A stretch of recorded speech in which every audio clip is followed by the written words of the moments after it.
വളരെ പ്രധാനപ്പെട്ട ഒരു കാര്യം പറയാൻ വേണ്ടി വന്നതാണ്. എനിക്ക് അത്യാവശ്യമായിട്ട് ഒരു 3500 രൂപ വേണം. 3500 രൂപ അല്ലേ? അതെ, കടമായിട്ട് മതി. എന്റെ കയ്യില് ധാരാളം പണമുണ്ട്.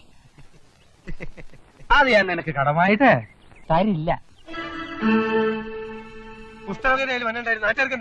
നാട്ടുകാരെ തീറ്റിക്കാൻ അല്ലടോ കുഷ്ഠരോഗി വെണ്ണ എടുത്തിരിക്കുന്നത്. അതൊക്കെ തന്നെ തിന്നാനാ. ഞാൻ എന്തുറപ്പുമേ നിനക്ക് കാശ് തരും? നീ അതെങ്ങനെ എനിക്ക് മടക്കി തരും? ആശാൻ അങ്ങനെ പറയരുത്. അമ്മയെ ഡിസ്ചാർജ് ചെയ്തിട്ട് വേണം എനിക്ക് തിരിച്ച് ജയിലിലോട്ട് പോകാൻ. 1 കൊല്ലം കൂടിയേ ജയിലിലുള്ളൂ. തിരിച്ചു വന്നാൽ ഞാൻ തരും. തിരിച്ചു വരുമ്പോ നീ എങ്ങനെ എനിക്ക് തരും? നീ ജയിലിൽ നിന്നല്ലേ വരുന്നത്, ഗൾഫിൽ അല്ലല്ലോ. അല്ല ആശാൻ, തിരിച്ചു വന്നാൽ ഞാൻ ജോലി എടുത്തു തരും. ജ്വാലിയ? എന്ത് ജ്വാലി? 3500 രൂപ മോട്ടിക്കാൻ പറ്റിയ വീടൊന്നും നിന്റെ ഗ്രാമത്തിൽ ഇല്ലല്ലോ. അത് ഞാനൊരു വീട് കണ്ടു വെച്ചിട്ടുണ്ട്. അതേത് വീട്? ആശാന്റെ വീടോ മറ്റാണോ?